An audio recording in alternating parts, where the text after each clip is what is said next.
What's going on, my PT peeps and my Walking Dead family? One Eyebrow back to talk about The Walking Dead Season 8, Episode 7, Easter Eggs, Callbacks, discussion. Obviously, spoiler warning if you haven't seen the episode, as I don't want to ruin it for you, and we're going to talk about it. And we'll see some comic connection, some Easter eggs, and some callbacks to prior seasons.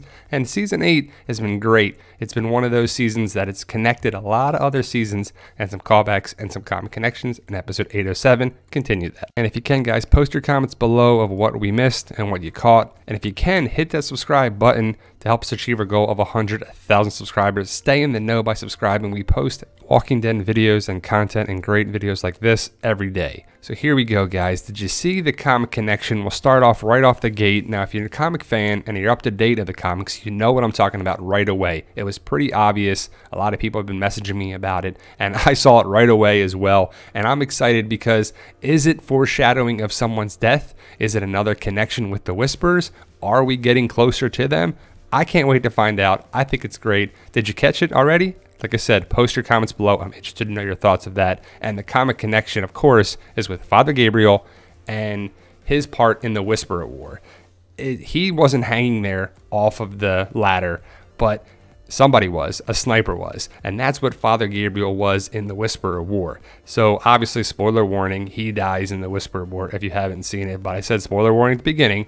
And are we going to see this again? This was the issue right here, the second part of the Whisperer War, which was pretty good. I thought the Whisperer War was a good 6-part series of the Walking Dead comics, and it clearly was evident of that, of the water tower, of the ladder, of how the person was hanging. You see this in the comic issue 158. Well, I think it was 157, actually, that 158 is his death issue. 157 is that he climbs up the water tower. It looks just like that in the episode. If you put the shots together, you see Rick at the bottom of it with the thin ladder. You see he gets to the water tower at the top, gets the gun, looks out, looks at the sanctuary. It was done on purpose. It's obviously the comic connection as he walks up the thin ladder.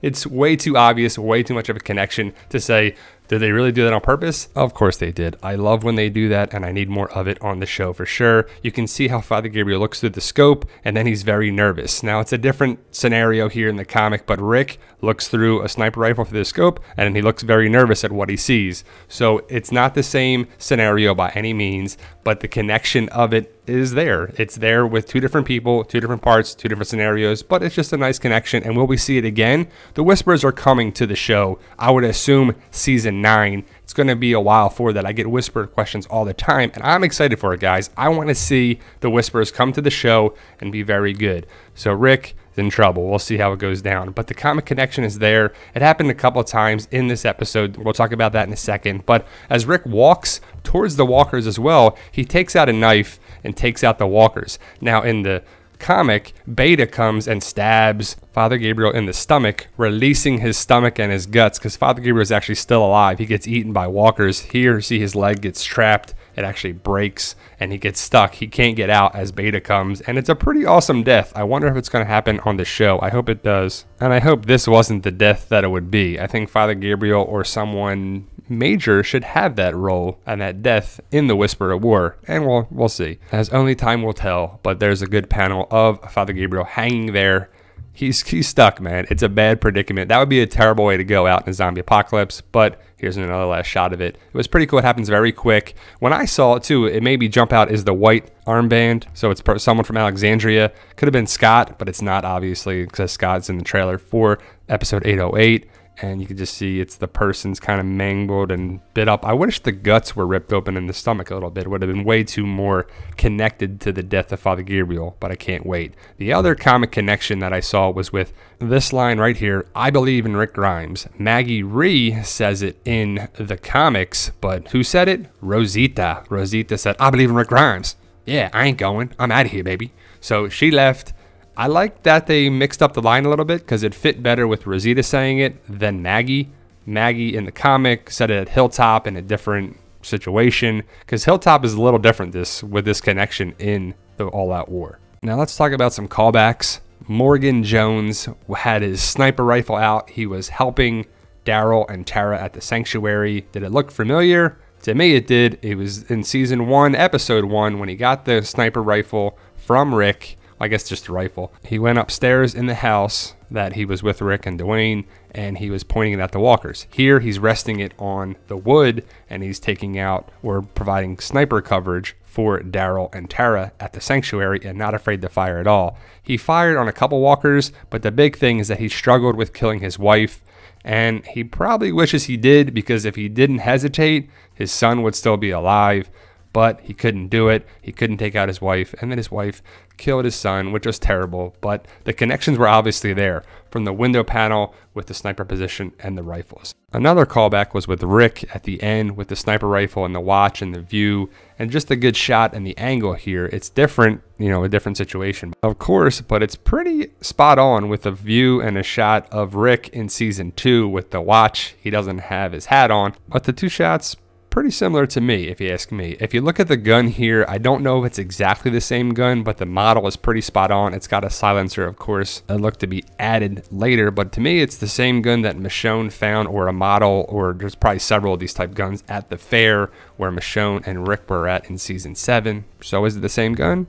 I think possibly. Now let's talk about the scavengers a little bit. I liked how Jadis was taking pictures of Rick, just like Rick was taking pictures of the outpost. So is that a little connection or not?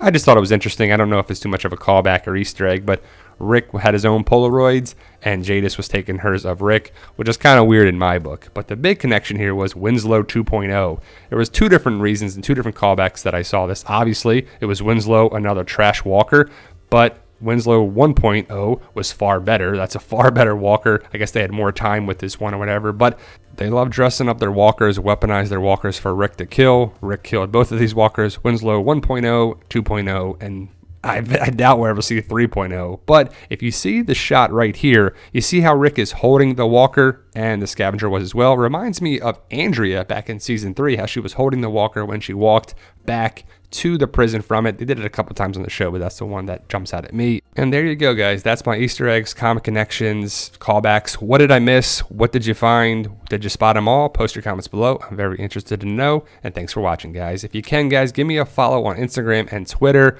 at the PT channel. We post stuff, great pictures and content all the time. Walking Dead community. We're on all the social medias, guys. Instagram, Twitter, Facebook. A lot of good stuff with that. Walking Dead Facebook community page and a group. Walking Dead mystery boxes, they're $38. You don't have to be on Facebook to order. I can just give you the link through PayPal. You just got to live in the continental US. Here's some things that'll be in there. If you see anything you like, let me know. I'll try to get it in your package. I can't put all that stuff in there, but we try to get it out, ship it right away. My Fight For Us book series, we got 4 books available now.